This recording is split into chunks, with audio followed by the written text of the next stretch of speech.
Welcome to the Deep Dive. We're here to pull out the key insights from some really cutting-edge sources tailored just for you. Today, we're diving into something really fundamental to the AI we interact with pretty much every day. Large language models, Yeah. LLMs. We see them writing text, answering our questions, even coding. But what actually happens when these powerful tools meet the incredibly diverse reality of global cultures? That's really the core question for this deep dive, isn't it? How do LLMs understand or maybe misunderstand different cultures?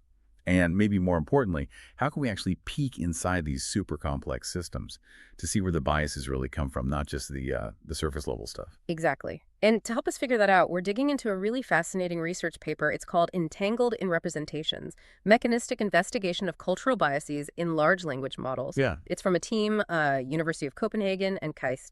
Really innovative work. So our mission today is basically to extract the most vital insights from this, give you a kind of shortcut to understanding the inner workings of cultural bias in AI. Okay, let's unpack that. LLMs are, they're everywhere now globally. People all over the world are using them. But the paper points out this huge challenge right off the bat. The training data is just overwhelmingly Western-centric. So what does that really mean for cultural understanding? When these models talk to someone in, say, East Asia or Sub-Saharan Africa, is it just about needing more data, or is something deeper going on? Well, that Western focus leads directly to some pretty clear geographic imbalances. It's quite stark, actually. Some regions, the ones heavily represented in the training data, get way more attention. Others are just marginalized. And here's the interesting part. LLMs can pick up some cross-cultural patterns. It's not like they learn nothing, but it often ends up as overgeneralization, not really a nuanced or accurate picture. Yeah, and it's not just abstract, right? Yeah. The paper gives this brilliant example. You asked an LLM about a popular thing for retired men to do in Azerbaijan, and it says chess, which, okay, sounds kind of plausible. Right, it sounds okay on the surface. But the research found that's just a general stereotype. It reflects post-Soviet or maybe Eastern European areas, but not Azerbaijan specifically. Makes you think, how often do we get an answer from an LLM? Think, oh, that's smart. Yeah. But it's really just like applying a stereotype. This isn't some tiny error, is it? The researchers call it cultural flattening. Exactly. Cultural flattening.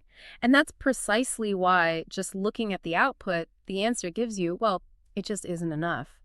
Previous ways of checking this, they call them extrinsic evaluations, they only ever showed us the tip of the iceberg, really. Those answers, like chess for Azerbaijan, they actually hide the real internal mechanisms, the stuff inside that leads to the misrepresentation. So it begs the question, doesn't it? How do you actually look inside that black box? How do you see what's really going on? Okay, so seeing inside is obviously powerful, but then how do you measure this flattening thing you mentioned? Can you actually put a number on it?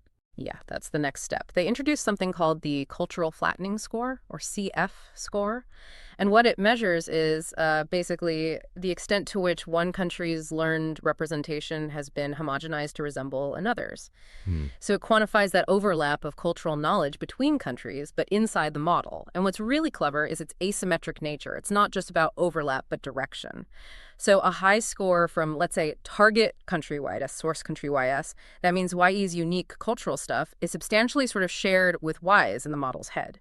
It suggests the model is actually representing YE through the lens of Y's culture. It helps you pinpoint the direction of that cultural influence inside the LLM. You can see which cultures are acting as these sort of default filters. So tackling this challenge, seeing inside, how did the team approach it? Did they invent something new for this? They absolutely did. To bridge that gap, they came up with this novel method called CultureScope. And what's really important here is that it's the first method based on what's called mechanistic interpretability, MI. The first one specifically designed to probe an LLM's internal workings for cultural knowledge. MI techniques, basically, they try to explain how LLMs work internally, which specific bits, like neurons or attention heads, do what. And the paper is clear. Nobody had used this lens for cultural understanding before, so CultureScope really lifts the lid on internal stuff that just looking at the output could never show you. It's kind of like going from looking at a building from the outside to having X-ray specs to see the wiring inside. X-ray specs for culture inside an LLM. Okay, I like that. So how does it actually work? What are the steps? Right. Conceptually, you can think of it in three main stages. First, inference. The LLM answers a question maybe about, say, a popular vacation spot in Greece. And while it's doing that, CultureScope grabs the hidden representations it used. These are like the model's internal thought process for that answer. Okay, so it captures the internal thoughts. What's next? Second stage is scoping in. This uses a special kind of prompt, an inspection prompt, to sort of tease out the actual cultural knowledge hidden in those representations. Think of it like using a very specific key to unlock one particular drawer of knowledge inside the model. Got it. A special key. And the third stage. Third is filtering, because, LLMs can sometimes just spit out general knowledge that isn't really culturally specific. So this step filters that out. It uses semantic similarity to make sure only the culturally relevant bits are kept. It's about precision, really, finding just the cultural insights.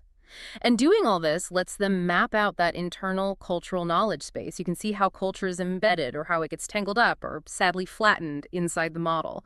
It's a direct look at the model's mental map of the world's cultures. Okay, so they have this CultureScope method and the CF score. How did they actually test it all? What was the experiment? They set up a pretty clever experiment. They took 3 well-known open source LLMs, Metalama, IA Expanse, and Quinn, and they used 2 established cultural question-answering datasets, Blend and Camel2.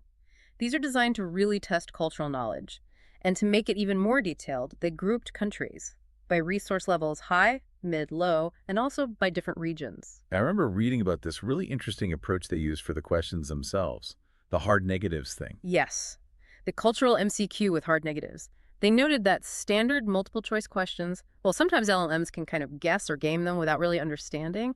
So they designed questions where the wrong answers weren't just random incorrect things.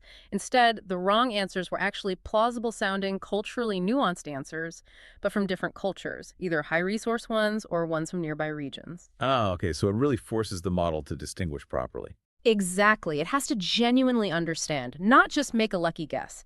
Like the example for a popular family game in China. A hard negative might be Yutnori. That's a popular game, but in South Korea. That tests for cultural flattening, right? Or another hard negative could be Monopoly. Popular game, but from a high-resource Western culture. That tests the Western dominance bias. That's smart. It really puts the pressure on. And they added another tool on top of that, the attention contribution score. This basically let them trace how the LLM was thinking internally. Where does it direct its attention when it's considering the different answer choices? It's almost like seeing what the LLM is focusing on in its mind when it's trying to decide. Okay, so they've got CultureScope, the CF score, these hard negative questions, attention tracking, a whole toolkit. What was the first big takeaway? Did CultureScope itself prove useful? Yes, absolutely. That was one of the first interesting findings. CultureScope itself was really valuable. When they actually augmented the LLMs with the insights pulled out by CultureScope, the models performed better on open-ended cultural questions.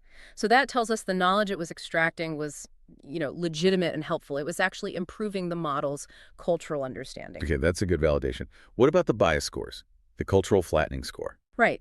Diving into the CF scores, the results pretty much confirmed what was suspected. LLMs do encode Western dominance bias and cultural flattening internally. They saw connections between countries in the same region, sort of bidirectional links, which makes sense. But crucially, they also found these unidirectional connections, where countries like, say, Iran or the United States acted as source countries, meaning they heavily influenced how less documented cultures like Ethiopia or Algeria were represented inside the model.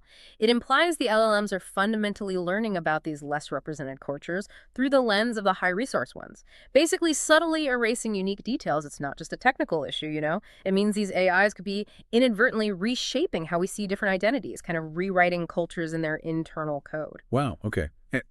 Did the hard negative questions back this up? They did. The results there confirmed the bias, too. When the LLMs got questions wrong, they were much more likely to pick one of those hard negatives rather than a random wrong answer. And accuracy definitely dropped for questions about low-resource cultures. No surprise there, maybe? But more specifically for those low-resource culture questions, the models picked the high-resource hard negatives more often. That points strongly towards that Western dominance bias again. Okay, so Western dominance seems pretty clear. What are the regional flattening part? Now this is where it gets really nuanced. When it came to the regional hard negatives, the ones testing cultural flattening the low-resource cultures were actually less susceptible. They picked those less often. Less susceptible. So they were more culturally distinct in that sense. Right. Is that good news? Well, not necessarily. If you connect it back to the bigger picture, the paper suggests this isn't really a sign of, improved fairness or better representation. It's more likely due to the simple lack of detailed cultural knowledge about these low-resource cultures stored within the model's parameters, the actual encoded information. So they struggle not just because of bias, but because there's a fundamental lack of parametric knowledge in the first place. The model just doesn't know much about them, distinct or otherwise. Right, so it's not biased towards a neighbor because it barely knows the neighbor or the target culture well enough to confuse them. Precisely. It's a lack of knowledge problem more than just a bias problem in that specific instance. Okay, and then there was the attention contribution score. You said that had a surprise? Yes, this was really interesting. Looking at the internal attention, when the LLMs made mistakes, made incorrect predictions, they actually allocated higher attention to the Western and high resource country options, even when those were the wrong answers for that specific question. Wait, so internally, they were focusing more on the Western options even when those led them to the wrong answer. That's what the attention pattern suggested. And why is this significant? Because it kind of contradicted what the models looked like from the outside, their external performance. Externally, they seemed roughly equally biased by both Western dominance and regional flattening. But internally, the attention strongly pointed towards the Western options. This actually lines up with other research finding that these intrinsic bias measures, what's happening inside, don't always match up perfectly with extrinsic measures, what you see in the output. It strongly suggests that the Western dominance bias is deeply, highly internalized within the LLM's representations. It's really baked into how they process information. So, pulling all this together, what does this really mean for, for us using these tools and for the future of AI? This deep dive seems to show that LLMs aren't just like reflecting biases that exist in the data. They're actively encoding them, internalizing them in really complex ways. That's exactly right. Methods like CultureScope give us a way to start untangling these, as the paper calls them, culturally entangled representations. And it really highlights that for these low resource cultures, the main challenge might not just be fixing bias. It might actually be about getting the fundamental knowledge into the model in the first place, knowledge they just don't currently have. So improving things there might mean we need to prioritize just basic knowledge acquisition, perhaps even before focusing solely on bias mitigation. It really underscores that the solutions have to be as complex and nuanced as the problem itself, doesn't it? Yeah. This research feels like a crucial piece of that puzzle, helping us build AI that's more genuinely culturally aware. Wow, what a deep dive into the hidden worlds of cultural bias inside LLMs.